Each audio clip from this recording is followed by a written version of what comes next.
kedatangan saya ke sini yaitu untuk memberikan arahan kepada siswa dan siswa tentang apa yang diajukan dari sekolah SMK 11 untuk penyerahan mengenai tentang 3 hal. Yang pertama yaitu tentang narkoba, yang kedua tata tertib lalu lintas, dan ketiga itu tentang penangkalan remaja. Saya akan memulai tentang narkoba. Narkoba ini menjadi permasalahan yang paling fundamental dan menjadi musuh negara yang paling utama, karena narkoba ini sangat mengganggu sekali terhadap generasi muda, khususnya adik-adik sekalian sebagai generasi penerus bangsa, dimana kalau kita kurang keimanan dan ketakwaan, apabila kita salah pergaulan, maka adik-adik akan tergelincir dan terjerumus ke dalam jurang narkoba ini. Karena narkoba ini sangat berpengaruh sekali terhadap pola pikir adik-adik semuanya, dimana pola pikir itu merusak jaringan saraf. Kalau jaringan saraf sudah terganggu, maka tidak akan bisa berpikir secara logis lagi. Asal mulanya narkoba ini kita dibentuk undang-undang itu sebelum undang-undang narkotika, yaitu psikotropika dulu. Karena pemerintah sangat serius untuk menangani kasus narkoba ini, maka dibuatlah undang-undang narkotika yang asal mula tahun 2007, jadi diinginkan sama pemerintah itu 2009. Jadi tentang keseriusan negara untuk membasmi tentang narkoba ini. Dasar hukum narkoba itu yaitu Undang-Undang RI Nomor 2 Tahun 2012 tentang Kepolisian Negara Republik Indonesia, URI ke KUHP, dan yang paling pokok itu yaitu URI Nomor 35 Tahun 2009 tentang narkotika. Nah, yang ini keseriusan negara ini di tahun 2009 ini, karena memang di tahun 1997 itu yaitu sebelumnya psikotropika. Kejahatan narkoba itu bukan kejahatan tentang suatu negara, tapi universal. Sekarang seluruh dunia pun menjadi untuk membentangkan tangannya untuk menjadi musuh tentang narkoba itu, karena jaringan narkoba itu sangat menghasut generasi muda itu antara umur 15 sampai 40 tahun. Permasalahan, kenapa narkoba itu bisa mempengaruhi kehidupan khususnya adik-adik yang sangat mudah sekali gitu kan. Yang pertama, penggunaan narkoba itu sebagai lifestyle, gaya hidup. Karena seseorang itu kelebihan materi atau gaya hidupnya yang hedonis, maka narkoba itu udah dianggap menjadi hal yang biasa. Khususnya di kalangan selebriti, banyak yang mereka yang terkasus narkoba itu karena mereka mungkin dituntut untuk tenaga yang sangat banyak, sedangkan kemampuan fisik mereka itu lemah. Jadi kebanyakan mereka, ada juga suka lihat kan kasus-kasus itu kayak sabu itu ya sebagai amfetamin, bahwa memang sabu itu kegunaannya untuk mengenai vitalitas, untuk penunjang semangat gitu, kalau sabu itu. Yang kedua, karena kesulitan ekonomi. Jadi seseorang yang gak mampu, misalnya ada yang satu dia mampu, ada yang kedua dia kurang mampu, karena dia terhimpit oleh ekonomi yang sangat rendah sekali, dia bingung mau cari uang kemana.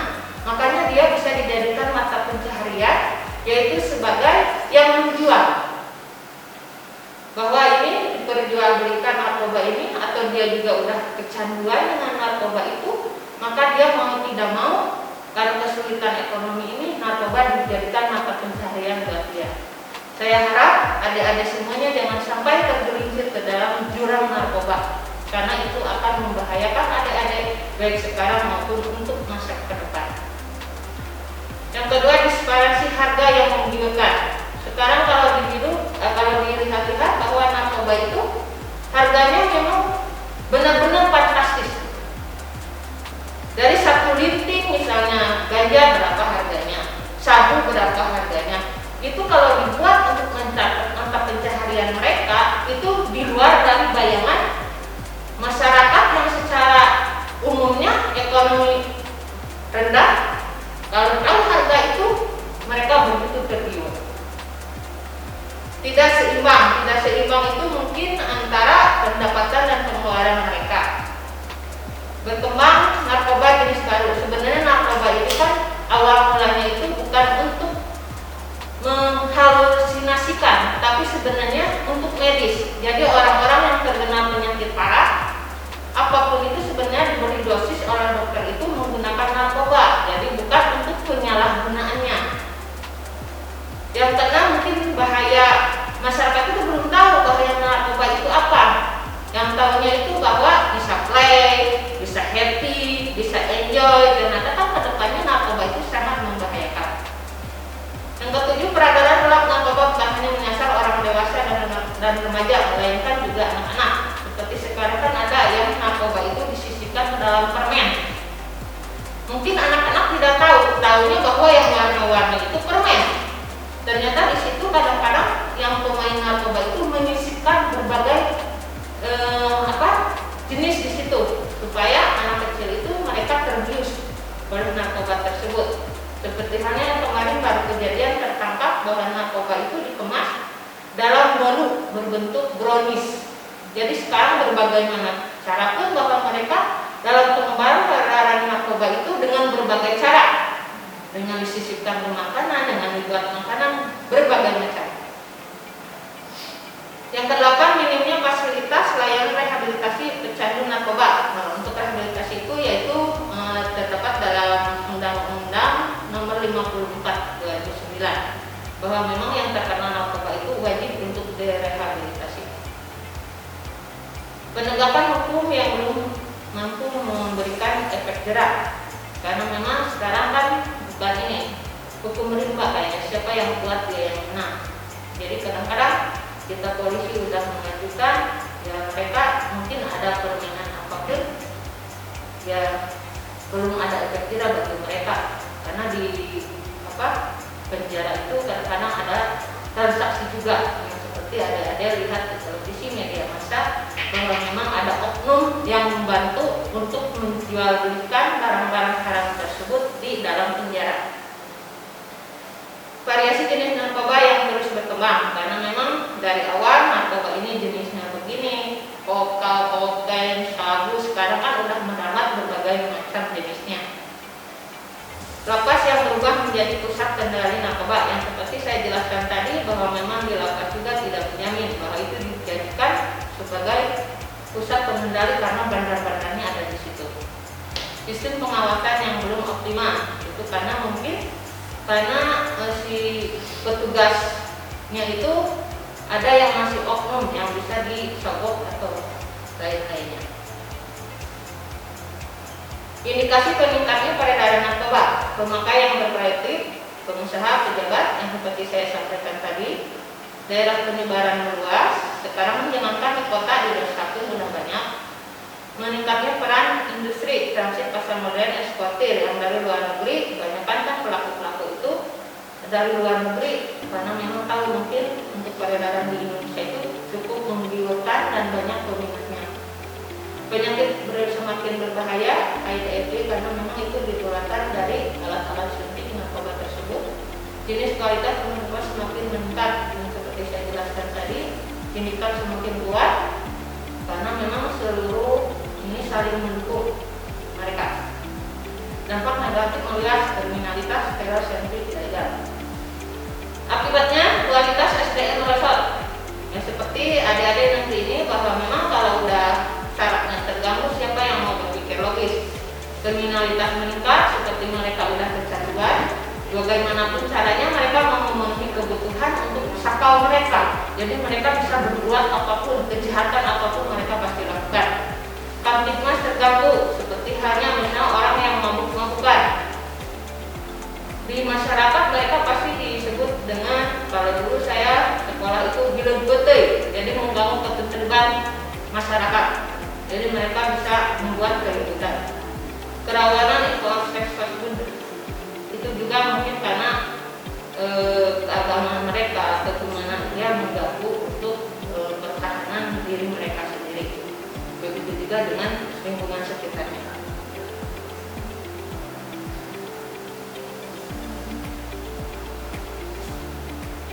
Narkoba itu berarti narkotika, psikotropa, bahan adiktif lain. Silakan nanti ada kalau memang kurang ini dilihat di Google juga banyak untuk pengertian narkoba ini. Undang-undangnya udah jelas yang tadi saya jelaskan. Undang-Undang Nomor 35 Tahun 2009 tentang narkotika yang sebelumnya psikotropika. Contoh narkotika: ganja, sabu. Sabu itu kalau dilihat ini kayak kristal-kristal begitu, tapi ini dampaknya sangat berbahaya sekali dan banyak penggemarnya kalau sabu ini. Kebanyakan selebriti menggunakan sabu. Ekstasi. Ekstasi sebenarnya untuk meningkatkan vitalitas seseorang. Hal-hal yang membayangkan hal yang tidak mungkin. Heroin ini sangat fatal sekali. Kokain sama. Nah, yang kemarin yang gorila ini berarti jenis narkoba terbaru. Ini psikotropa yang sebelumnya pemerintah membuat undang-undang ini, tapi karena keseriusannya menjadi undang-undang narkotika. Obat keras yang tadi saya sampaikan bahwa memang awalnya narkotika ini bisa tapi sebagai pengobatan untuk medis, bukan untuk penyalahgunaannya.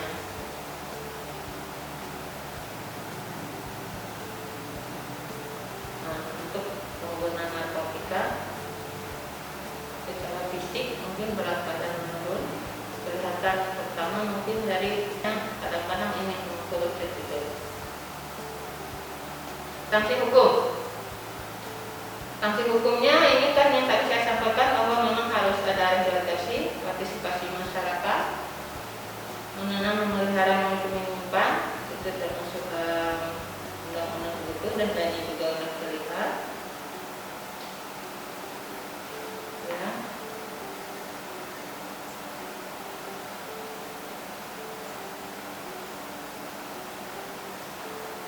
Upaya untuk mengatasi pengaruh narkoba. Yang pertama yaitu menanamkan keteguhan keimanan dan ketakwaan. Memang ini yang sangat diperlukan sekali oleh anak-anak muda. Segimanapun kuatnya pengaruh dari arah manapun, kalau keimanan dan keteguhan imannya sangat kuat, mereka tidak akan tergoda apapun. Yang penting dalam hati sendiri tanamkan bahwa memang itu salah. Jadi benar-benar keimanan itu sangat dibutuhkan. Dua, mengembangkan pendidikan dan potensi pribadi seoptimal mungkin untuk memperoleh ilmu pengetahuan. Jadi benar-benar kalau misalnya kita berada di dalam lingkungan apapun, jadi bahwa ilmu itu sangat bermanfaat untuk membedakan mana yang boleh, mana yang tidak, mana yang berbahaya, mana yang tidak, mana yang mengandung bahan berbahaya, mana yang tidak. Itu sebenarnya diperlukan sekali karena memang itu kedewasaan intelektual. Jadi bukan kata orang itu enak dicoba atau orang ini bagus dicoba, bukan seperti itu. Justru dengan penalaran yang intelektual itu kita bisa membedakan mana yang benar dan mana yang salah. Melatih kemampuan diri untuk mampu mengendalikan emosi dalam situasi apapun, yaitu kedewasaan emosional. Jadi pengendalian diri itu dikendalikan sama diri sendiri. Jadi berkaitan juga dengan keimanan dan ketakwaan. Karena emosi itu bisa dikendalikan sama spiritual kita. Jangan sampai ibaratnya emosi kita meledak-ledak, ada pengaruh dari luar, dari sana dari sini yang semakin meledak, keinginan yang tidak tertahan juga akan semakin menggebu-gebu. Jadi ini saling keterkaitan antara kedewasaan emosional sama keimanan. Menjaga pola hidup olahraga, bangun sportivitas dan rasa percaya diri. Nah itu sangat perlu sekali kalau memang pola hidup sudah sehat, bahwa memang narkotika ini nggak boleh kita pakai karena merusak jaringan organ tubuh kita gitu. Kecuali kalau memang seseorang yang mengalami sakit, ya bolehlah dikasih dosis tapi sesuai dosis dokter. Jadi kalau untuk pola hidup sehat, saya jamin kalau yang tahu pola hidup sehat berarti no untuk narkoba. Melatih diri untuk memberi rasa kasih sayang terhadap orang tua. Nah kalau udah begitu berarti dengan dia tahu bahwa narkoba itu nggak boleh, dia secara otomatis ingat sama orang tuanya, sama keluarganya, sama sesamanya, bahwa itu bukan dalam lingkungan bertetangga dan teman yang bergaul dengan baik. Makanya adik-adik nanti kalau misalnya ini dulu pernah mengatakan, kalau mau jodoh yang baik ketemulah di masjid atau ketemulah di pesantren. Nah, seperti halnya ini, kalau kita mau berperilaku yang baik dan tidak terjerumus terhadap narkoba, jangan bergaul sama orang-orang yang menggunakan narkoba. Itu aja kuncinya. 7. Menerapkan standar pekerjaan dan pola hidup yang hemat, realistis, didukung oleh disiplin yang kuat. Nah, ini mungkin berkaitan dengan harga, karena narkoba itu harganya begitu fantastis. Apabila kita memiliki pola hidup yang hemat, oh tahu bahwa ini harganya segini, untuk apa sih saya beli narkoba? Daripada beli narkoba, saya mending beli ini, beli itu yang benar-benar bermanfaat. 8. Melatih diri untuk terampil dan mengatasi, menyelesaikan masalah. Maksudnya ini mungkin dikaitkan dengan narkoba itu, karena dengan kita terhindar dari narkoba, pemikiran kita itu begitu logis, jernih. Tapi kalau kita udah dihasut sama barang-barang haram tersebut, yang ada itu emosi. Enjoy, oke enjoy, tapi hanya sesaat yang tidak sesuai dengan logika. Tegakkan jiwa kemandirian. Nah, itu untuk menegakkan jiwa kemandirian berarti dikaitkan dengan narkoba ini, bahwa memang jiwa kemandirian itu dibentuk dalam diri sendiri, keinginan sendiri, bukan didoping oleh obat-obat terlarang tersebut. Yang tadi saya sampaikan, proses terjadinya ketergantungan narkoba, pergaulan, yang tadi saya bilang bahwa jangan salah bergaul, coba-coba, karena memang si satu mungkin yang ini, oh ini enak, jadi ingin mencoba. Akhirnya dengan mencoba itu kadang-kadang mereka bisa ketagihan, pingin lagi dan pingin lagi, karena yang namanya zat amfetamin itu nanti ada tagihan terhadap tubuh kita. Toleransi, karena ingin menghargai temannya, dia pakai, misalnya bilang kamu kampungan, kamu apa, nah makanya dia ikutan karena toleransi itu. Tapi toleransi juga bagus apabila sesuai tempatnya. Tapi kalau dalam hal narkoba, toleransi udah jauhkan aja. Kebiasaan, karena memang dari awalnya dia udah pemakai atau kemana, terus dipertemukan sama orang yang sama, ya akhirnya kebiasaan itu bisa mendarah daging. Ketergantungan, keterikatan sudah menelan, sudah timbul gejala putus obat atau sakau. Nah, yang namanya sakau ini sangat berbahaya sekali. Karena sakau ini, dulu saya pernah waktu di narkoba itu menangani orang yang pengedar ekstasi. Dia pemakai ekstasi, pengedar juga. Jadi di saat dia sakaunya itu sampai keluar kotoran-kotoran dari seluruh tubuhnya. Pokoknya ngeri kalau kita lihat langsung orang yang kena sakau itu ngeri sekali. Jadi kotoran-kotoran yang ada di dalam lubang-lubang tubuhnya itu keluar semua. Sambil dia kejang-kejang, pokoknya kalau ada-ada yang lihat secara langsung pokoknya ngeri. Jangan sampai ada-ada terjerumus ke dalam hal-hal tersebut. Kedua, intoksifikasi. Keracunan narkoba telah merusak otak dan organ tubuh lainnya. Itu sudah tidak bisa dijelaskan, karena tadi sama saya dijelaskan bahwa kalau udah sakau seperti itu. Upaya melawan pengaruh narkoba. Tidak bergaul, yang tadi dijelaskan. Berani menolak tawaran narkoba. No. Ya. Segera konsul ke dokter. Upaya berobat rawat jalan, konseling, yang tadi rehabilitasi, baik di belakor, rehab rawat inap, detoksifikasi. Yang kedua yaitu tentang teori kenakalan remaja. Ini bukan hal yang tabu lagi bagi adik-adik, khususnya di kota-kota besar, bahwa kenakalan remaja itu bukan hal yang aneh. Sekarang kadang-kadang setiap acara, setiap kelulusan apapun, mereka pasti ini dengan keributan apapun. Padahal kenakalan remaja itu sebenarnya yang harus dihindari itu justru itu cikal bakal dari kejahatan berikutnya. Karena kenakalan itu kalau nggak bisa diredam dari sekarang, nanti mengarahnya ke kejahatan. Apa yang disebut dengan kenakalan remaja? Kenakalan remaja adalah semua perilaku perbuatan yang menyimpang dari aturan norma yang berlaku dilakukan oleh remaja, di mana perilaku perbuatan itu dapat merugikan dirinya sendiri dan orang-orang sekitarnya.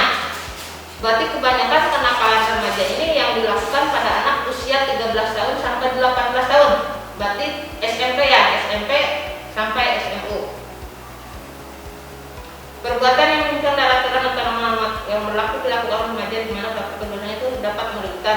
saya jelaskan. Nah, penyebab terjadinya kenakalan remaja pertama yaitu mungkin faktor dari dalam rumah, yaitu tentang perceraian orang tua. Mungkin karena mereka kurang atau stres, gimana tekanan, mungkin mereka pikirkan terlalu ini buat pelampiasannya ya mereka melakukan hal-hal yang melanggar norma tersebut. Dalam pergaulan yang tadi saya sampaikan di penjelasan narkoba itu, karena mereka bergaulnya sama orang yang salah ya terjadilah kenakalan remaja tersebut. Lingkungan tempat yang kurang baik, kurang penguasaan ortu, remaja kurang bisa mengontrol diri ya karena emosinya itu yang terlalu menggebu-gebu, terlalu peduli terhadap temannya, tidak menghiraukan lagi bahwa itu benar atau salah, ikut-ikutan teman supaya dianggap hebat. Nah, itu kemungkinan penyebab terjadinya kenakalan remaja. Bentuk kenakalan remaja ada dua, yaitu kenakalan murni dan kenakalan yang mengacu ke proses pidana.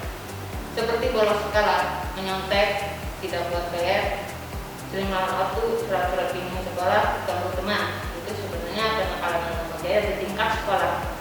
Mungkin bapak dan ibu guru, ini kalau ini dari sebutnya juga, ya kalau dulu saya di kampung itu ya disebut kilin putih itu, bahwa dia di dalam menggerogoti buah yang ada di dalam petai tersebut gitu.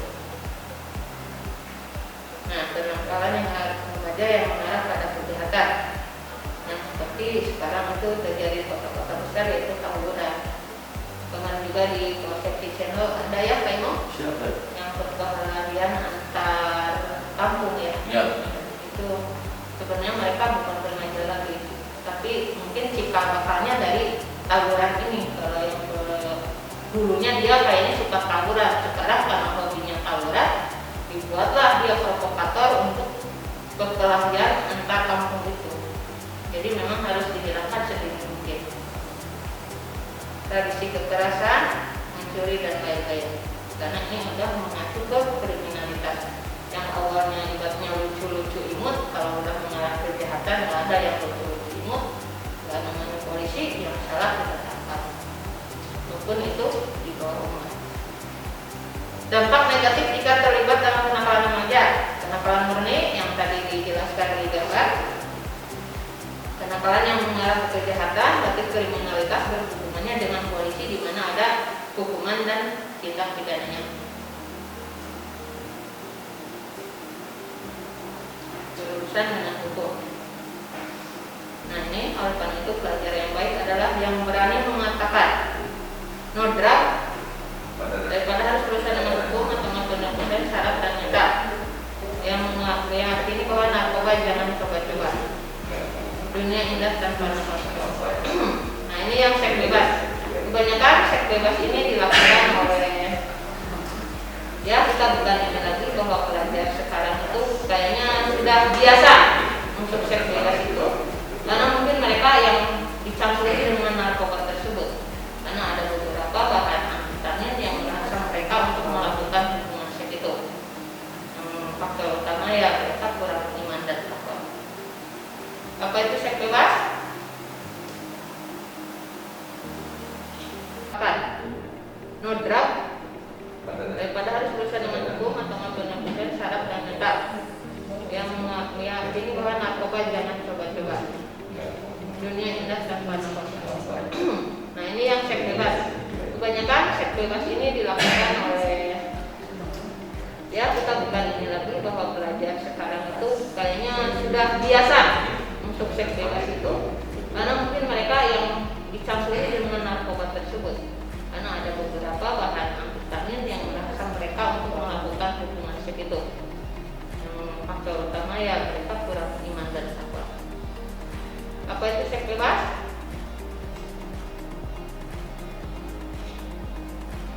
Yang dilakukan oleh pasangan di luar nikah. Semoga adik-adik sekalian jangan sampai melakukan seks bebas karena memang berbahaya untuk diri sendiri, khususnya wanita. Wanita itu ibarat barang pecah belah. Mendingan nanti kalau misalnya udah mau berkeluarga ada yang mau menikahi, kalau nggak ada yang menikahi nanti siapa gitu. jangan sampai dihambur-hamburkan. Harga diri, kalau kata orang dulu itu, permata dibuang-buang sia-sia. Harus ingat bahwa wanita itu harus dijaga kehormatannya. Kalau sekarang di murah-marah kata orang Sunda, mendingan nanti ada yang nikah. Kalau nggak ada yang nikah, gimana nanti nasib adik-adik?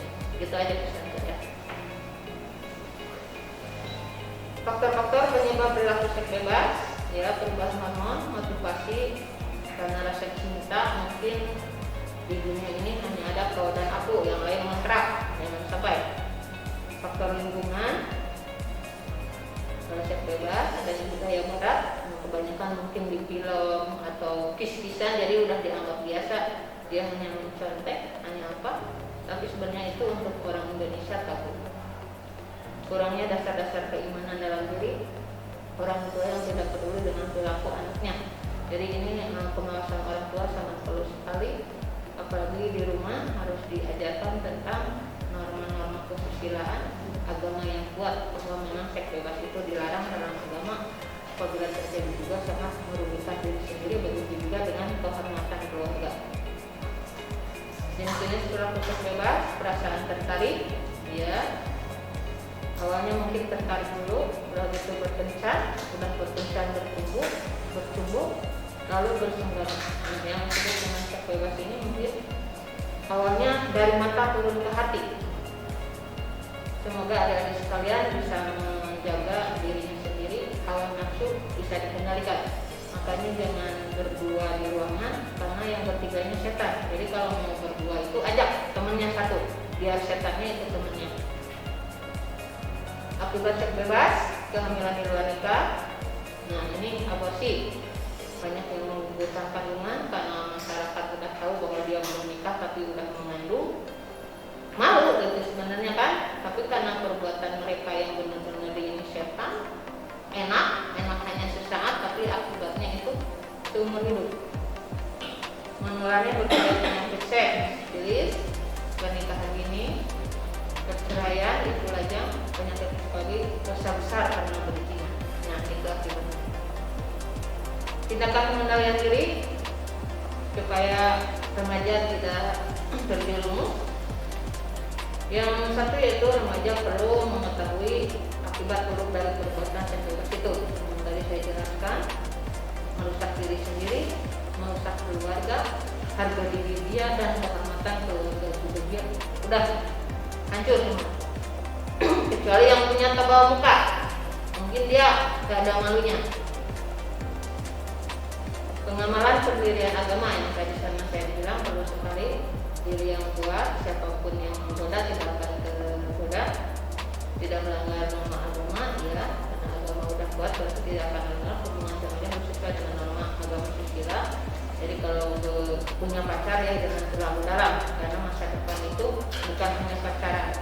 Pacaran di sekolah itu hanya gambaran setai ikunya gitu kan. Kalau digambarkan dengan kehidupan yang sebenarnya, bahwa cinta itu bukan hanya seks, masih banyak yang harus dipenuhi. Jadi adik-adik harus tahu bahwa cinta itu bukan segalanya. Yang lebih menuntut kita hidup itu yaitu selain cinta. Itu kalau kita udah berumah tangga, namanya cinta itu bukan hal yang utama. Nanti ada hal-hal yang lain. Remaja putri berpakaian menutup aurat, karena mungkin kalau auratnya tidak tertutup, ya namanya laki-laki pasti tergoda dengan mulusnya seorang wanita itu gimana. Makanya segala sesuatu itu dimulai dari wanita. Kalau wanitanya sopan, nggak mungkin laki-laki menggoda. Menjauhkan diri dari menonton film porno. Nah, sekarang banyak anak-anak remaja yang pergi ke internet atau gimana. Jadi dia nyuri-nyuri dari orang tuanya menonton film porno, bahwa memang udah dianggap biasa gitu oleh anak-anak remaja sekarang. Menjauhkan diri dari minuman keras. Nah, itu karena faktor utama juga. Kalau udah pikiran yang jelas, pasti pelanggaran apapun akan dia lakukan. Rekomendasi, nah, diperlukan peran orang tua, peran guru, peran pemerintah dan masyarakat, dan peran media. Walaupun untuk tempat kos, mungkin ada sebagian yang rumahnya jauh dari orang tua, mungkin hidupnya di kosan. Jadi untuk gambaran aja, silakan yang untuk hidup di kosan yang tadi mengacu ke cek bebas itu tolong dipindahkan karena jauh dari pengawasan orang tua. Udah, gitu aja yang tadi saya sampaikan. Maaf apabila ada kekurangan. Sekian dan terima kasih. Wassalamualaikum warahmatullahi wabarakatuh.